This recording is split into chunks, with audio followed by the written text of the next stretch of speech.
Investasi merupakan instrumen penting untuk sebuah daerah karena dengan investasi maka peluang untuk mendapatkan kesejahteraan dan juga perkembangan ekonomi di sebuah daerah menjadi sangat penting. Karena dengan investasi maka itu ada peluang usaha, peluang pekerjaan dan tentu bisa memberikan kesempatan kepada masyarakat untuk mengais rezeki melalui investasi-investasi yang masuk ke sebuah daerah tersebut. Halo sobat pendengar. Kita ketemu lagi di podcast Kopi Nawa. Di sini kita minum kopi sambil menalar wawasan kita. Dan ada aturan yang cukup menarik di sini karena kita diwajibkan minum 9 kali seruputan kopi agar kita menjadi lebih enjoy. Ayo, siapkan kopi Anda. Kita bersama di podcast Kopi Nawa.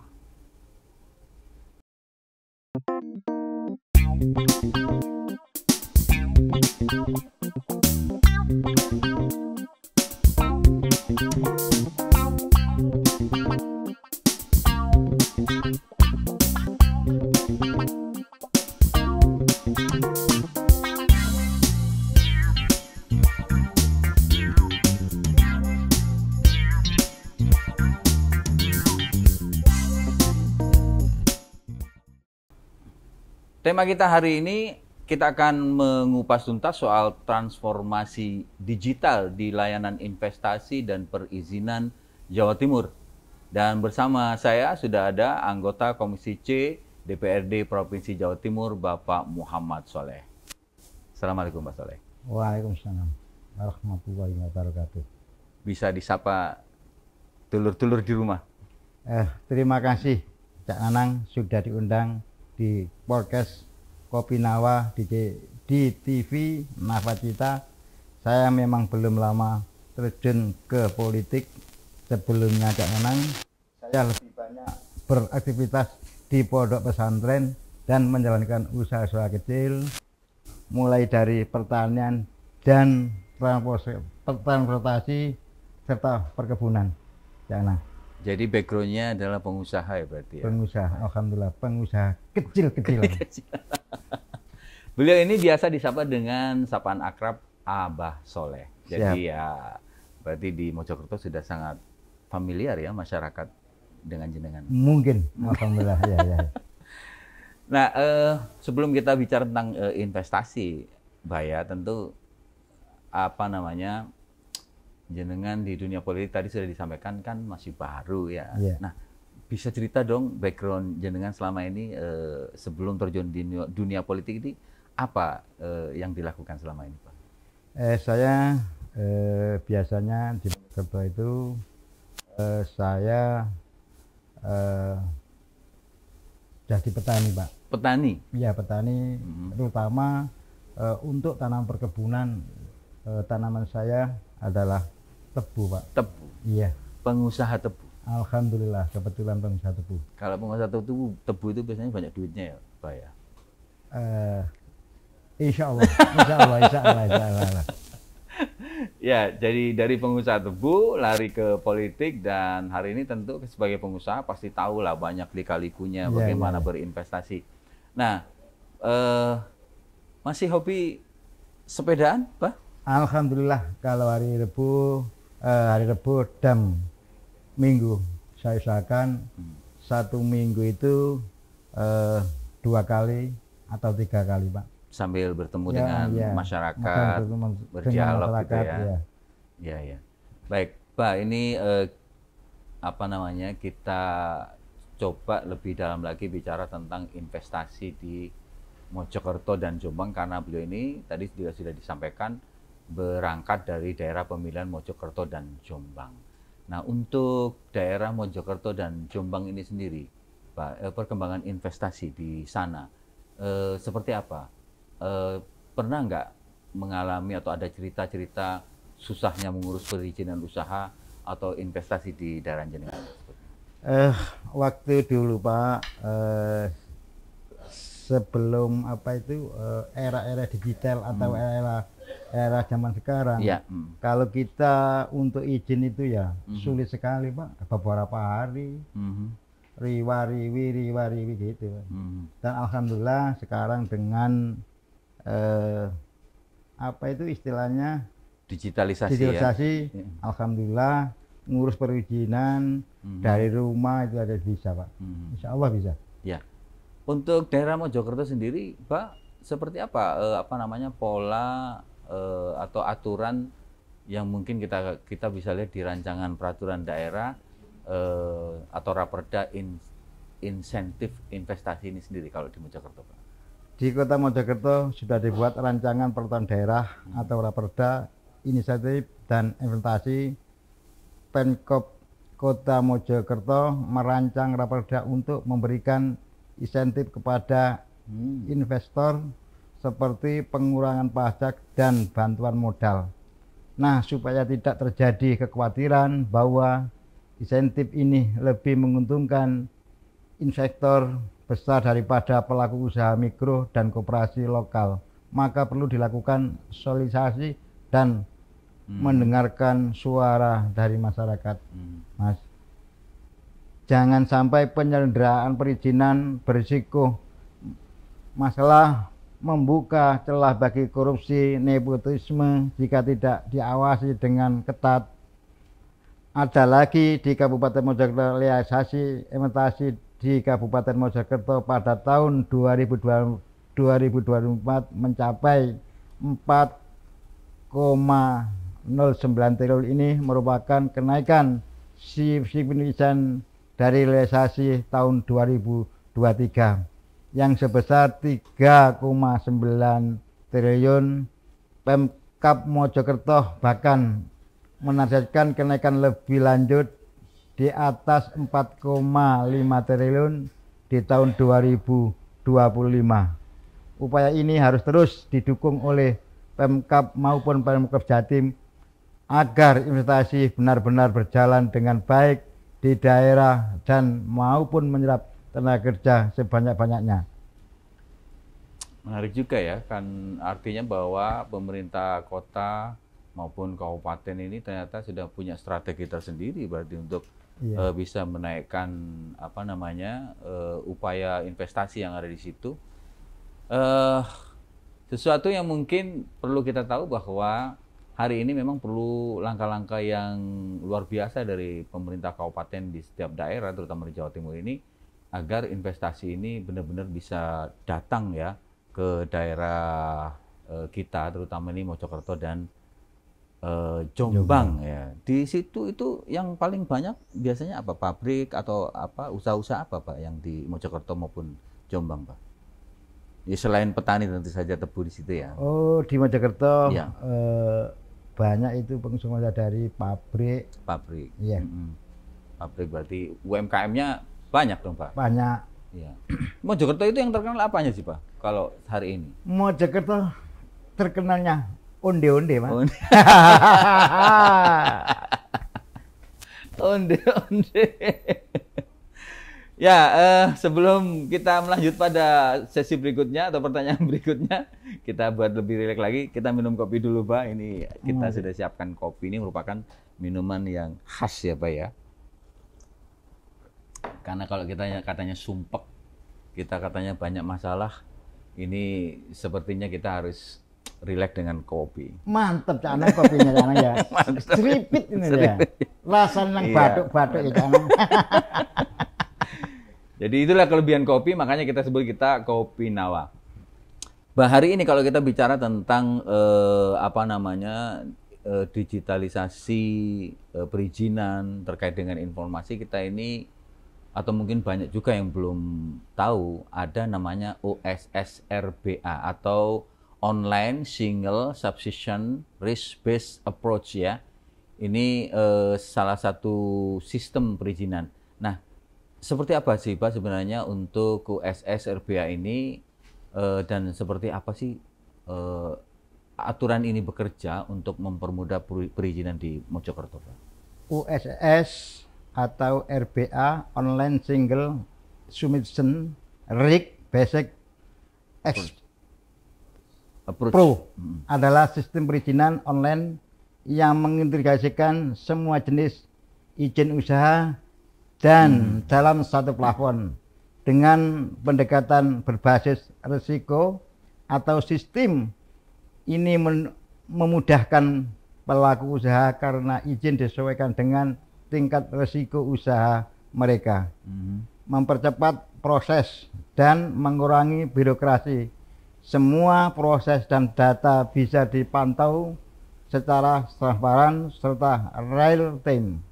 Di Provinsi Jawa Timur, pelayanan OSS ini adalah Dinas Penanaman Modal dan Pelayanan Terpadu Satu Pintu atau DPMPTSP. Bahasanya susah sekali nih, DPMPTSP, Dinas Penanaman Modal dan Pelayanan Terpadu Satu Pintu. Ya tentu ini kan salah satu kabar gembira ya, kalau tadi jenengan kan sempat mengatakan dengan adanya pola ini maka orang menjadi wirawiri, tidak wirawiri lagi, sudah bisa dalam satu atap, tidak harus ke banyak kantor seperti dulu-dulu ya. Nah, punya pengalaman nggak Pak dulu ketika jenengan punya usaha, itu kemudian perizinannya itu sangat sulit sekali itu dibandingkan dengan sekarang. Kalau dulu seperti apa sih pengalamannya Pak? Ya, betul, tapi karena sudah online digital, biasanya jarang sekali harus datang ke kantor dinas, cukup lewat komputer atau HP. Pengurusan izin usaha sekarang bisa dari mana saja, Cak Anang. Ya, ini tentu merupakan sebuah kabar gembira bagi para investor ataupun mereka-mereka yang ingin masuk membawa modal ke sebuah daerah dengan pola yang dimudahkan seperti ini. Tentu sebuah kesempatan yang luar biasa ya Pak ya untuk kemudian investasi itu bisa masuk. Berarti selain online ya, kalau ada kendala bisa langsung datang ke kantor untuk Dinas Penanaman Modal begitu ya Pak ya. Ya, ini cukup menarik sebenarnya bagaimana beliau ini terus mendorong investasi di Mojokerto maupun Jombang ini bisa terus berkembang dan masuk. Kita agak sedikit melebar Pak, karena jenengan ini kan ternyata juga seorang pengusaha ya. Ada banyak usaha yang jenengan lakukan di Mojokerto. Apa saja Pak yang sekarang? Usaha saya di desa. Desa ya? Asli dari desa, di sektor pertanian Pak. Pertanian? Iya, termasuk pertanian tebu Pak, sama palawija, jagung dan padi.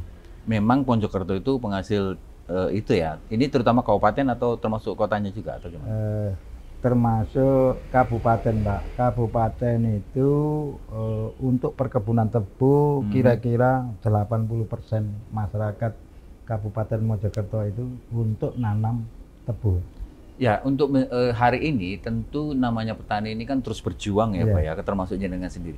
Nah, untuk aspek permodalan sendiri kan tadi juga diberi kemudahan untuk dapat modal, kemudian bantuan lain-lain. Nah, kalau jenengan sendiri dan teman-teman pengusaha tebu yang ada di Jombang maupun Mojokerto ini seperti apa kemudian? Biasanya untuk modal untuk petani Mojokerto dan Jombang itu dikasih pinjaman sama bank-bank yang ada kerjasamanya dengan pabrik atau di pabrik saya itu pabrik baking hamburger Pak ya.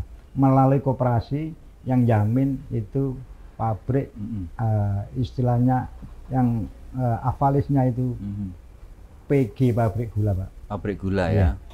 Kan jenengan juga kalau tidak salah ini juga punya usaha lain ya selain tebu ya, apa namanya itu tadi pemecah batu.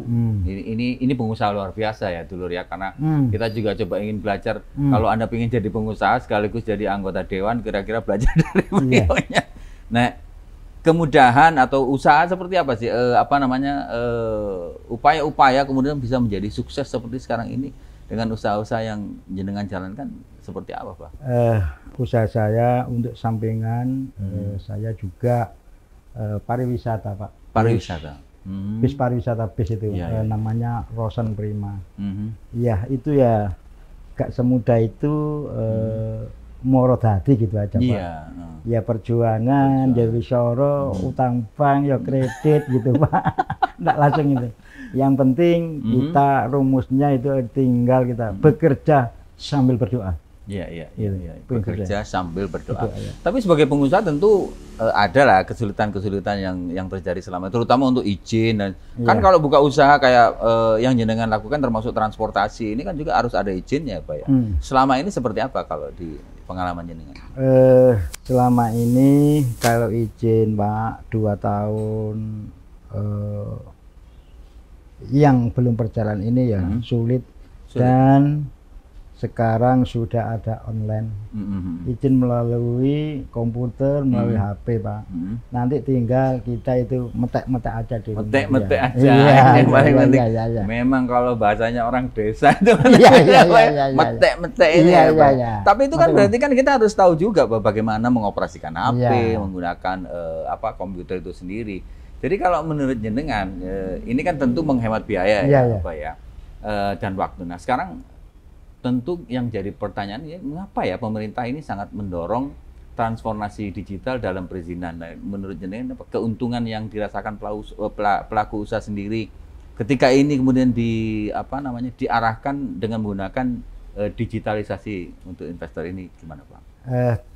Transportasi digital dalam perizinan membawa banyak manfaat yang nyata Pak, seperti percepatan proses yang signifikan, yang menjamin minimnya praktek pungli dan meningkatkan kepercayaan investor baik lokal maupun internasional. Hal ini tentu mempermudah pelaku usaha dalam melalui dan mengembangkan bisnis mereka tanpa hambatan birokrasi yang rumit. Memang gitu, ada Pak. pungli ya Pak ya? Kita tidak menjustis Bapak pungli. Kadang-kadang itu loh Pak ya, masa kita itu kadang-kadang dibantu itu nggak ngerti. Nah, orang desa itu kalau dibantu Pak, insya Allah tuh ngerti. Jadi gitu. Bagi saya iya yang terukur gitu aja Pak. Wajar gitu aja. Wajar-wajar aja ya. Jadi artinya bahwa ada take and give. Jadi ada ditolong ya, ada terima kasih. Tapi itu kan tidak menyalahi aturan, maksudnya seperti itu ya Pak ya, seperti itu. Bagi saya yang penting terukur dan wajar. Ya kita lah Pak, masa kita yang diwariwi istilah desa ini gak ngerti. Kita ditolong itu, maksud kita tuh gak ngerti. Ya kita terima kasih Pak, ya kata-kata ya kita terima ya dan kita kasih. Gitu. Ya. Ya, tapi dengan berarti dengan pola digitalisasi ini berarti punya dampak yang besar ya terhadap pengusaha-pengusaha lah kira-kira seperti itu. Iya, punya dampak sangat positif sekali Pak. Masalahnya ya biaya-biayanya itu terjangkau dan tidak terlalu mahal gitu loh Pak. Serta tidak ribet. Dan tidak ribet. Karena memang kalau yang menjadi masalah hari ini di Indonesia terutama itu kan karena birokrasi yang berbelit-belit. Tapi kalau hari ini dengan pola ini tentu diharapkan itu bisa lebih baik ya Pak. Artinya memangkas anggaran, memangkas biaya, memangkas waktu, kemudian secara tempat juga tidak terlalu ribet seperti itu ya Pak ya. Ya, kita akan terus mengulik karena beliau ini ternyata punya kebiasaan yang luar biasa di daerahnya sehingga perlu diketahui bahwa beliau ini adalah juga merupakan anggota fraksi Partai Demokrat DPRD Provinsi Jawa Timur. Ini yang pertama kali ya di Jawa Timur ya, maksudnya jadi anggota dewan ya. Pak, ya. Tapi di kabupaten sudah pernah? Di kabupaten saya 2 periode Pak.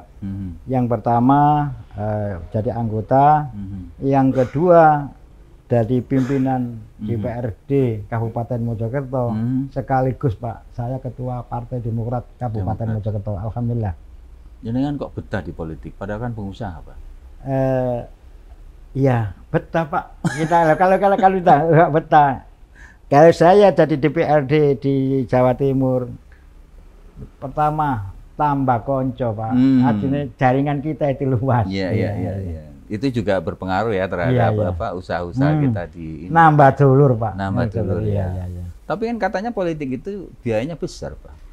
Ya, kalau jadi pengusaha kan tinggal terima saja, tapi kalau politik kan harus keluar juga. Gimana ngaturnya? Kalau masuk dan keluarnya ini, Pak? Iya, ya wis digawe kuwi to, Pak. Digawe kira-kira sembulah kita itu nandur. Insya Allah kita tuh panen. Jadi anggota DPR Jawa Timur wilayahnya kerja itu lebih luas, Pak. Dari Pacitan sampai Banyuwangi sampai Kalianget itu. Jadi dulurnya tambah kata, pengalamannya tambah banyak gitu. Menurut saya. Artinya kan harus baiklah dengan konstituen atau masyarakat. Selama ini ada nggak, Pak, pengusaha-pengusaha yang kemudian datang ke jenengan minta dipermudah, minta dibantu supaya kemudian investasinya bisa masuk ke Mojokerto atau Jombang? Kan ini dampaknya juga luar biasa, terutama untuk tenaga kerja gitu, Pak. Jenengan sendiri punya usaha kan pasti ada lah tenaga kerja yang masuk. Nah, ada nggak yang kemudian datang gitu? Enggak ada, Pak. Cuma ya kita punya pemikiran, rek ayo nyambut gawe, ayo sing enakan, ambek uang, ambek konco iku rek cek lancar gitu, Pak. Seperti rumus itu bagi saya. Masalahnya saya itu berangkat dari orang desa, Pak, dari nol. Ya. Ini luar biasa ya. Iya. Orang desa masuk politik, jadi pimpinan dewan, jadi ketua DPC, hari ini ke Jawa Timur. Iya. Rasanya gimana, Pak? Ya biasa-biasa saja, Pak. Ya disyukuri saja. Mungkin itu garisnya gitu, Pak. Ya. Garisnya ya, luar biasa. Ini salah satu sosok yang senantiasa ingat dari mana asalnya gitu ya, Pak ya. Dan bagaimana menjalankan amanah sebagai wakil rakyat. Oke, nanti kita setelah ini akan bicara tentang JOS atau Jatim Online Single Submission. Tapi sebelumnya kita seruput kopi dulu, Pak. Siap, Komandan Beku, Canang. Iya, seorang pengusaha menjadi menjadi pengusaha, kemudian sukses, hari ini menjadi wakil rakyat. Tentu itu sebuah beban atau amanah kalau boleh saya bilang yang cukup berat. Nah, untuk menjalankan itu semua, Pak, apa prinsip jenengan dalam menjalankan amanah yang cukup besar? Karena kan jenengan juga membawa pesan, keinginan, harapan dari banyak orang gitu, Pak. Seperti apa jenengan menjalankan selama ini? Ya, saya menjalankan ya biasa-biasa saja, Pak. Kalau ada program, ya saya terapkan apa mestinya gitu aja, Pak. Tidak mikir sing macam-macam gitu, Pak. Anda ini terlalu sederhana kayaknya. Berpikirnya. Kenapa seperti kayak nggak punya beban gitu loh, Pak? Masalahnya apa? Ya kita itu hidup disyukuri saja lah, Pak. Ya, kita itu bekerja sambil berdoa gitu aja.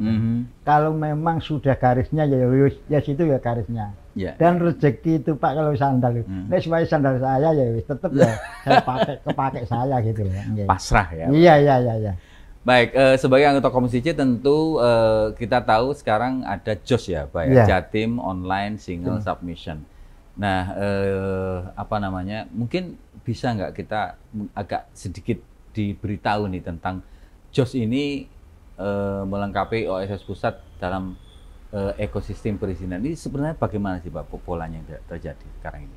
JOS atau istilahnya Jatim Online Single Submission adalah aplikasi, Pak, yang dikembangkan DPM PTSP Jawa Timur sebagai pelengkap OSS Pusat.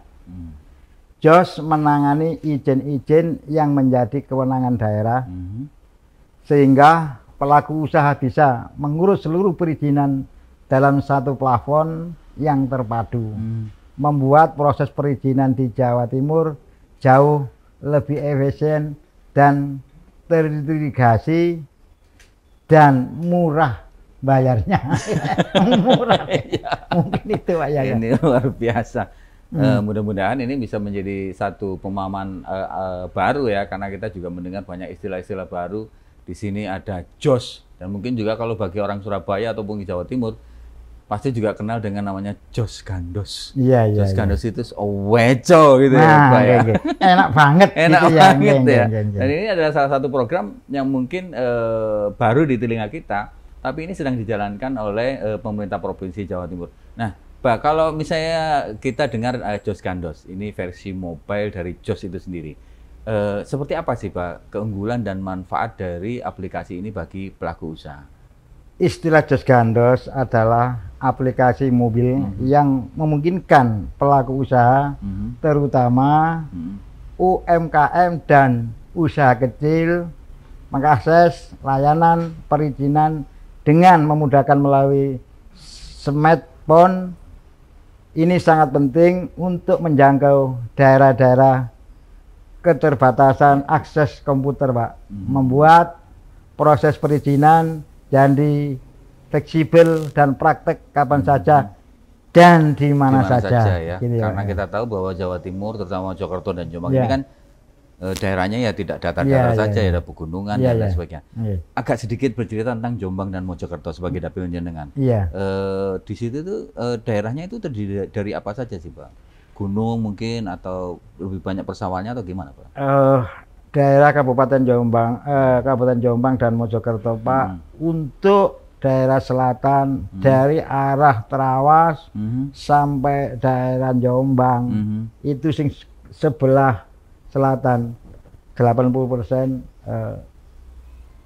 hutan, Pak. Hutan ya? Iya. Hutan, gunung. Dan Kabupaten Jombang dan Mojokerto daerah pertanian. Pertanian ya? Iya. Ya, itu artinya istilahnya dulu itu daerah agraris. Agro ya. Namanya agraris. Iya. Wilayah yang banyak tumbuh-tumbuhannya tapi menghasilkan. Ini Iya, namanya agraris, dan masyarakatnya tentu kalau tadi Soleh sudah menyampaikan, kebanyakan adalah petani dan perkebunan ya, karena banyak buah-buahannya juga. Iya, buah-buah. Buah onde-onde di situ berarti. Onde-onde itu kota. Bukan buah ya? Bukan, itu makanan produksinya orang kota, Pak. Iya, ada satu pertanyaan yang sering kali dipertanyakan orang luar negeri, Pak. Iya.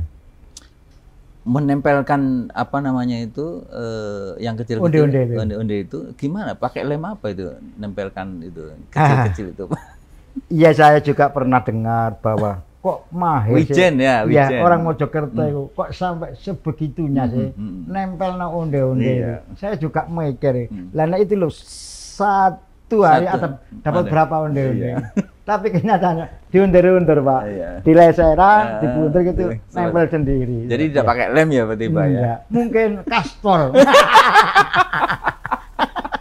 Jadi onde-onde itu wijennya itu tidak dilem satu-satu ya, tapi dengan proses gitu ya, Pak ya.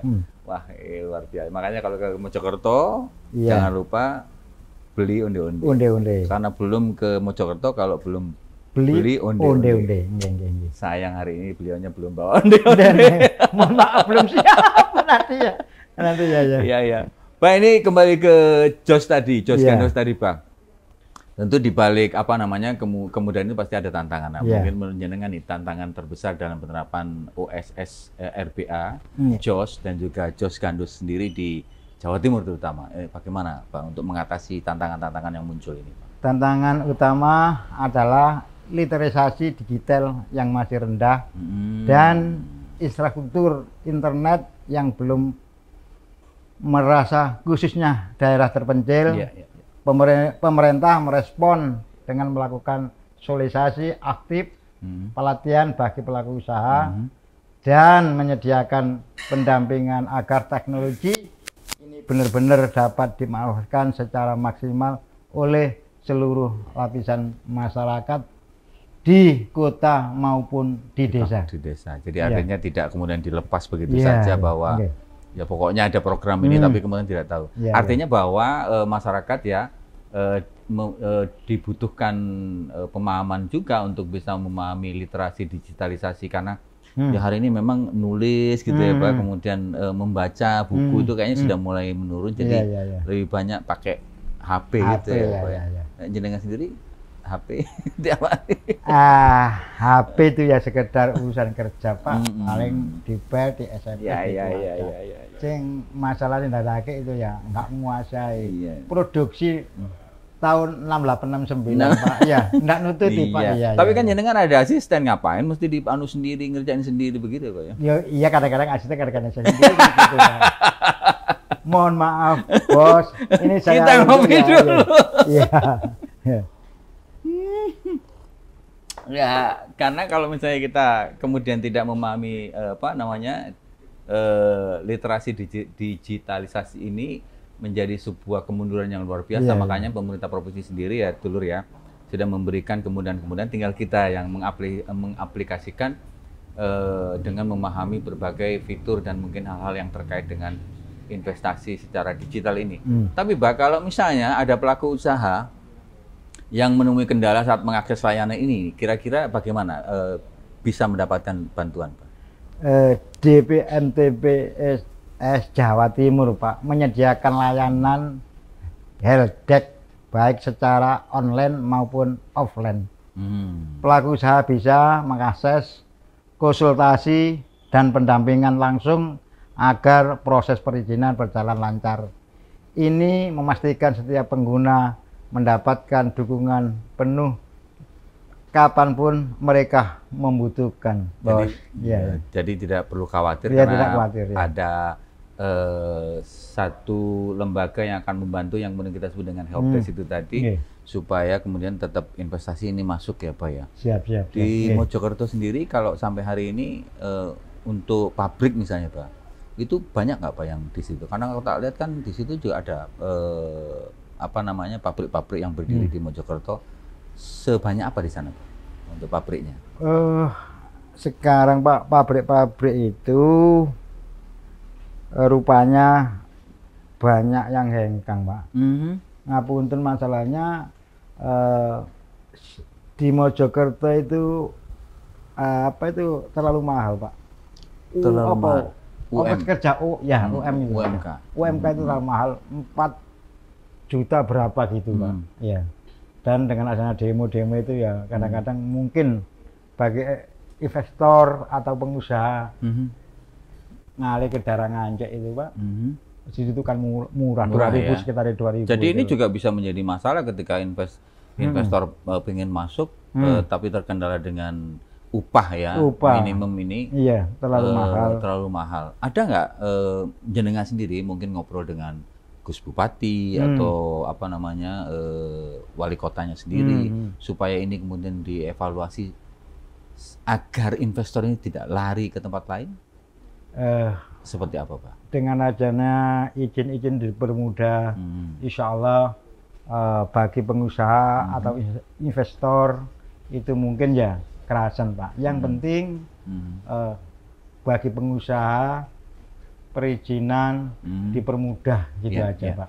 Ya. Jadi goodwill dari pemerintah kabupaten kota sangat dibutuhkan di sini ya Pak ya. Nah kalau kita bicara sekarang secara personal ke jenengan sebagai anggota dewan lah Pak ya. Anggota dewan ini kan sebenarnya satu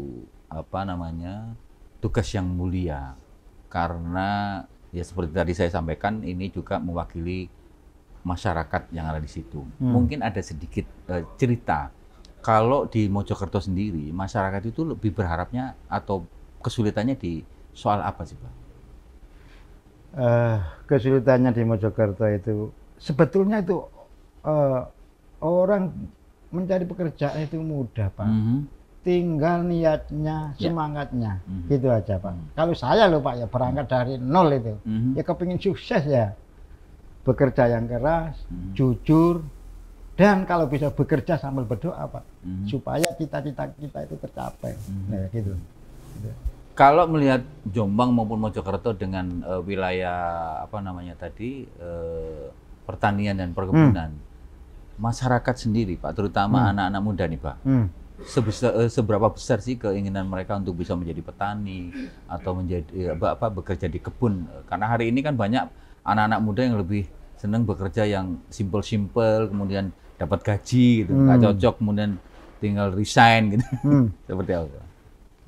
Saya itu juga ya pelaku terus pelaku bisnis perkebunan pertanian.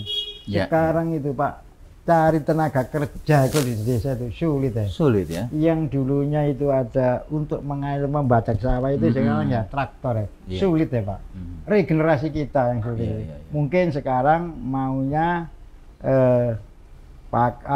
beli apa lewat online, lewat HP gitu. Enggak, kalau saya Pak memang dari dasarnya orang desa. Ya kita itu bekerja yang maksimal, berusaha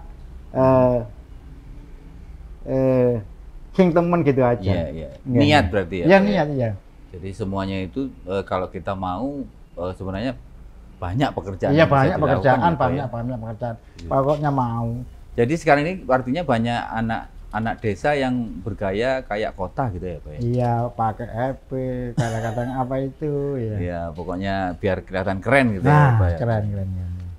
Dulu tadi sebelum kita masuk di podcast ini kita sempat ngobrol-ngobrol, sempat berbincang-bincang dan ternyata beliau menunjukkan beberapa foto.